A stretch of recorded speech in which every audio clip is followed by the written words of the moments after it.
Hello, today's September 1st. I got home and this is what I found in my mail. A picture of a person with half of their head cut off by Time magazine. This is what my children could come across and did come across. This is America. Hooray! Hooray! So we got him. That's what they think. There's so much amazing amount of energy in the media and in people in general, so enthusiastic to get rid of Gaddafi. So much enthusiasm to erase this man from the face of the earth that we destroyed an entire country. We didn't apologize, and in fact, we're congratulating ourselves.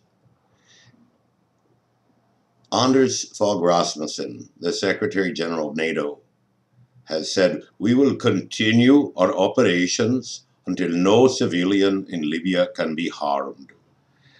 That's a very sinister thing to say when you think about the fact that there have been 20,000 aerial missions over Libya, 7,000 bombing runs. And for what exactly? Because Gaddafi blew up a Pan Am jet, supposedly, in the 1980s.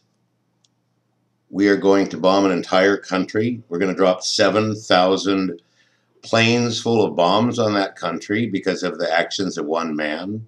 Do you think any of those bombs actually fell on him? Not a single one. And according to Anders Fogh Rasmussen, not a single person has died in Libya, not a single civilian, due to NATO actions. It's remarkable. He dropped 7,000 planes full of bombs and missiles on a country and not a single civilian casualty due to their remarkable precision. The newspapers are full of this incredible hatred for Gaddafi.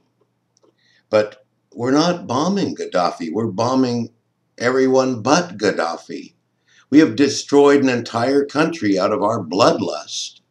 And now we're planning to part the country apart into contracts to sell to people through a group of people that are unelected, a group of people who don't have any proof that they have popular support at all.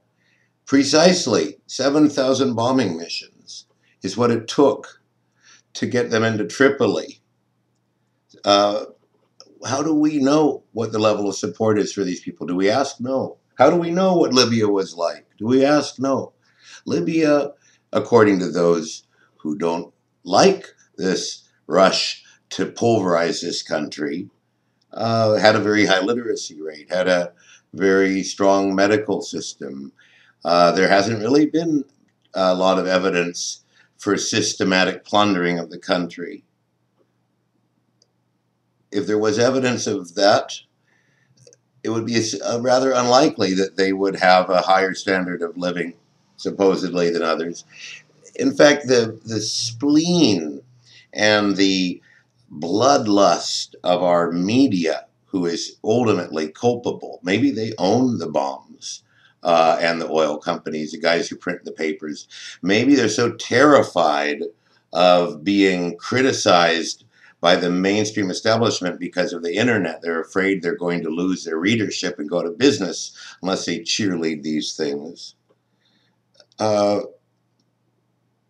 It's really appalling that we can sit around and cheer dropping 7,000 plane loads of bombs on a country of 6 million people.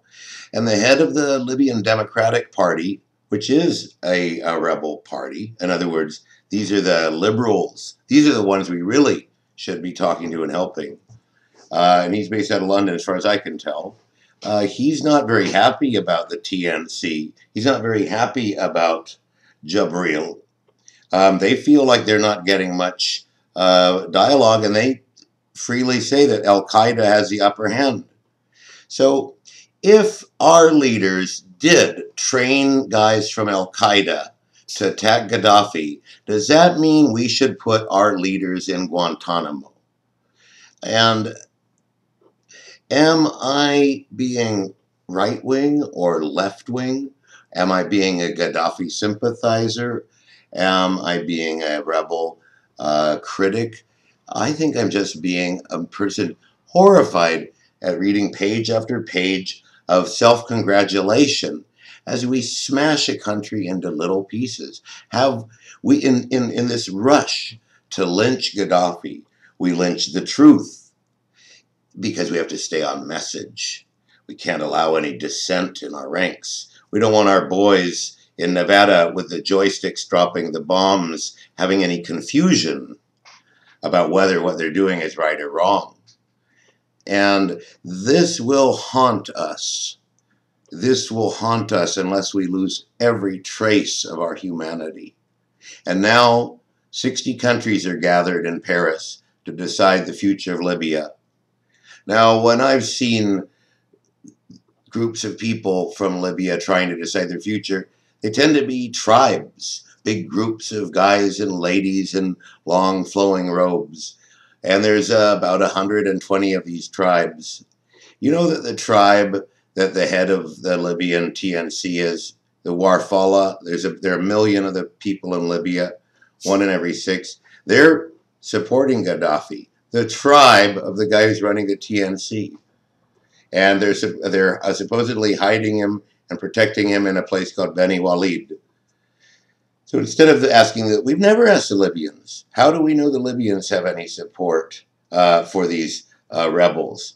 And now we're finding out they're full of al-Qaeda, and apparently all these special forces from Britain and France and Qatar and the United States are all involved. Now this guy from the Libyan Democratic Party also said the real bad guys are the guys in Saudi Arabia. The Saudi intelligence services are pushing this al-Qaeda philosophy, which corrupts Islam, called Wahhabism.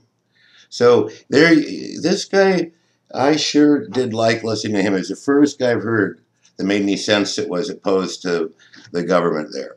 Now, we want to try Gaddafi for things he's done. That's all well and good, but why do we have to destroy his entire country when we could have had peace talks at any time? Why didn't we have any peace talks? Because he's untrustworthy, they say. Well, why not try it? And at a certain point, it was clear that they would have talks because they were scared shitless. And at that point, we just kept bombing and bombing and bombing and bombing. What kind of monsters have we Americans become